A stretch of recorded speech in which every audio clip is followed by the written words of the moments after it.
Now we're going to be talking about another synthesis method where we make use of our free choices in a little bit different way. It creates a more difficult system of equations, but is extremely useful. So this is a 3-precision position problem. It could be motion, path with timing, or function. We're going to focus on motion generation here, but realize that it applies to these others as well. What I'm going to do is I'm going to make use of my free choices to specify the location of a ground pivot. And this is really useful because very often we know where do we want something to move in space, and I know where I have allowable ground pivots. They might be near some given frame, and this allows me to really place those ground pivots exactly where I want them. So first of all, let's talk about 3-precision positions and how I can make use of my free choices. We've got a few different options here. What we have done so far is we have, in our graphical synthesis, we went ahead and picked the z vector. So we picked the moving pivot location. And this is the equivalent of picking the z vector. Now, in doing this, we did this graphically. This was useful because now we know where on the coupler are my precision positions located. We never did this analytically because it creates a nonlinear system of equations, and we're going to find that, yes, we could certainly solve it analytically, but the ground pivots that we're going to in just a moment is even more useful. So this moving pivot, we only did this graphically thus far. We certainly could develop it analytically. So this is a graphical approach. What we did do analytically thus far is we went ahead and picked values of beta 2 and beta 3. So by picking beta 2 and beta 3, this made my system of equations linear, and it was very easy to do. And then we iterated this through our M and K circles and created lots of solutions. An easy, relatively easy mathematical way to approach this. But very often we're going to find that our solutions don't end up where we want them. Either our links get really long or we end up with ground or moving pivots in undesirable locations. And that takes us to another way to make use of these 2 free choices. And that is by specifying the ground pivot locations. And we call this ground pivot specification. And again, it's just another way of making use of 2 free choices, the x and y locations of the ground pivot. So this is ground pivot specification. And two components, x and y, or real and imaginary, however we want to look at them. So let me now start to develop this. I'm going to have 3 precision positions in space. And with these 3 precision positions, I'm going to start off with a w and z vector in the first position. I will then have a radius vector that's going from the ground pivot up to this precision point. So this is a little bit different than what we did before, but I'm going to use this ground pivot, or this r vector, as a way to specify where is that ground pivot relative to precision position 1. I can draw this in position 2, so this would be this displaced w vector and the displaced z vector, and I've got my displacement vector delta 2. I've got r2 that's taking me up to precision point 2, and finally I can do the same thing to the third position, having a displacement vector delta 3, rotates the coupler by alpha 3 and the w vector by beta 3. And I've got r3 taking me up to that third precision position. So what I now want to do is I want to formulate loop equations, or vector loop equations, for these 3 different loops: the red loop, the blue loop, and the green loop. I'm going to start off with the undisplaced location. So I've got my w vector that I'm going to be moving up, I've got the z vector, and then I've got the r vector. So I'm going to say w plus z is equal to r1. And then I can say the same thing for the 2 displaced conditions. So I'll have w now rotated by e to the I beta 2, adding that to z being rotated by alpha e to the I alpha 2, and that's equal to r2. And then I do the same thing for the third position, w e to the I beta 3, and that is also being added to the z vector being rotated by alpha 3 e to the I alpha 3, and that's equal to r3. So now I've got 3 vector loop equations that describe these 3 different vector loops. What I want to do is I want to ultimately specify the ground pivot, or basically pick r1. That is what I want to do. You'll also notice that if I look at equation 2 and I subtract it from equation 1, I'm going to get the standard form equation. And if I subtract equation 3 from equation 1, I'm going to get the standard form equation. So there's really nothing new here other than we also have an r2 vector. And notice that I could have, I'm sorry, we have an r1 vector. Notice that r2, that would just be equal to r1 plus delta 2. And r3 is just equal to r1 plus delta 3. So if we know the displacement vectors, we can very easily find R2 and R3 as a function of R1.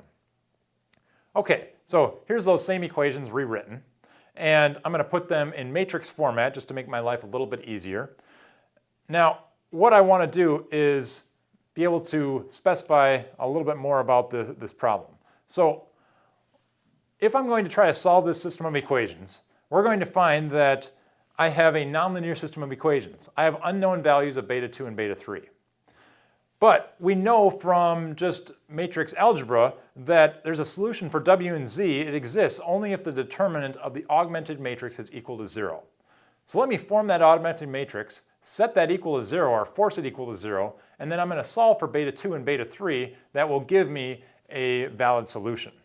So here's the augmented matrix. What I do is I take the product matrix that I've got right here, and then I add one more column to it, which is the product matrix, the R1, 2, and 3, and then that appears right here, and here is the initial coefficient matrix.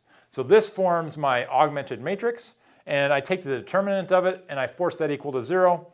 And ultimately, as I look at this, I'm going to say everything in that product matrix, that R1, 2, and 3, those are all knowns. In a motion generation problem, my alpha 2 and alpha 3 are known. So the only two unknowns here are beta 2 and beta 3. That's ultimately what I'm going to solve for with this augmented matrix. So let me go ahead and take the determinant of this. So what I'm going to do is expand this about the column with my unknowns. Now I could expand it about any column I wanted to, but expanding about the first column makes my life a lot easier because then my unknowns kind of get isolated here. So what I'm going to do is expand this and take the determinant of it. I'm going to start by having the upper left, which will be 1, being multiplied by the determinant of the lower 2 by 2. So this is R3 times e to the I alpha 2. And then I'll be subtracting the other diagonal, which is R2 e to the I alpha 3. So that is this top guy being multiplied by the determinant of the lower 2 by 2. And then I'm going to subtract off the second element, e to the I beta 2, being multiplied by the determinant of the top 2 and the bottom 2. So the way I will do that is, instead of having, let me see if I can get that back. Instead of subtracting it, I'm just going to add it and then put my negative within the parentheses. So I'm going to add e to the I beta 2, and this will be then multiplied by, I'm going to have a minus R3 times 1, and then this will be a minus, so it'll be plus R1 times e to the I alpha 3. And then finally I will be using this last element here, e to the I beta 3, multiplying that by the determinant of the upper 2 by 2. So I will be adding e to the I beta 3 being multiplied by, I've got R2 being multiplied by 1 minus R1 e to the I alpha 2. And this is all equal to 0.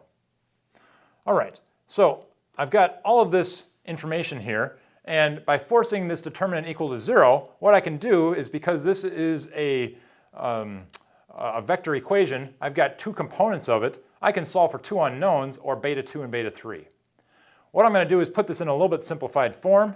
So I'll expand about that first column like I just said. Simplified form is saying, let me group all of these terms that are knowns, that what's in the parentheses here, and call these d vectors. So I've got d1, d2, and d3.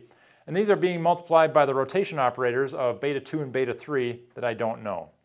So here's the definition of d1, d2, and d3 straight out of the book.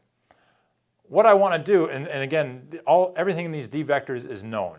I want to be now solving for beta 2 and beta 3. Redrawing this here, and as I think about solving this, let me first of all think about it in kind of a graphical situation as well. So kind of a graphical aid here might be to say that I could have this d vector, let me call it d1, something like that. And then I'm going to be adding on to that another d vector, maybe going up here, d2, and adding on, and then I have some rotation of that, which then should close the loop, getting me to d3. So I might have then another vector d3 right here. And somehow I can then have a rotation which takes me to the intersection of these two guys, and then this would be the rotation of D2 by a value of beta 2, and this would be the rotation of D3 by some value of beta 3. And I've got one solution for this. Now, if you start to look at this system of vector equations, or I'm sorry, this vector loop that I've created, you'll realize that there's also a second equation for this as well, where I keep rotating these past there, and I'm going to find that if I rotate far enough, I get to this position and this position.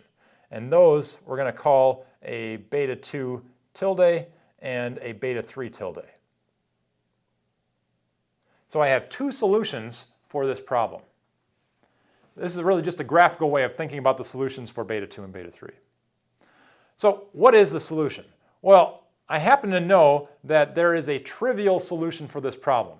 And the trivial solution happens to be, so my trivial solution, and I'll explain why this is trivial in just a moment.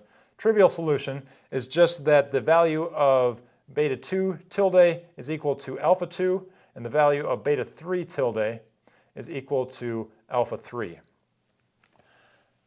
This means that the coupler is rotating the same amount as the W vector. And in that case, we happen to form what we call a tumbling block mechanism, and we will synthesize this later on. But this is one of the trivial solutions for ground pivot specification.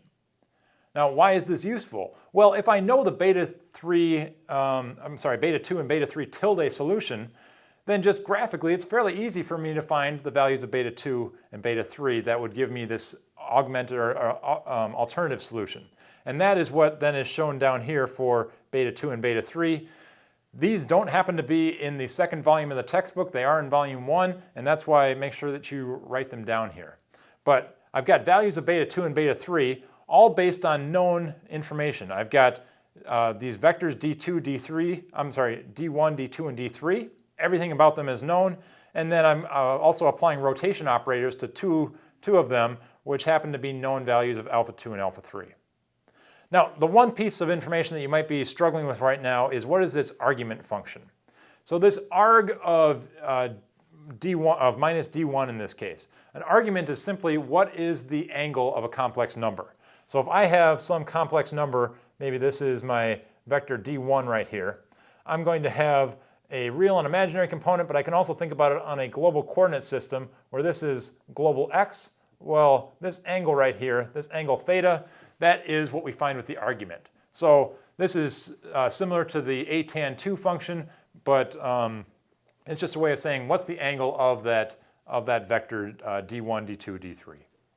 So with all this information, then I can solve for beta 2 and beta 3, which will give me valid solutions for W and Z. So this is using the determinant of that augmented matrix, forcing that equal to 0, then solving for beta 2 and beta 3. All right, so once I do all of that, I'm still not done. All that I've done is I've solved for a beta 2 and beta 3, which will give me a ground pivot where I want it. But I don't yet know what the values of W and Z are. So I'm going to take these beta 2 and beta 3 values that I just solved for with the procedure we outlined here, and I'm going to stick them back into the standard form equations that I have for a 3-precision position motion generation problem. So the code you've probably already written, plug in the beta 2 and beta 3 values that you just solved for here into that code. We normally have just free choices. We're now using what we just solved for here as the free choices that go into that 3-position code. And then we can solve for the W and the Z vector that will actually give us the ground pivot where we want it located. So this is a little bit more work to do, but really is very beneficial because now we can say, I want my ground pivot here, and we have a way that we know it's going to land where we want it to.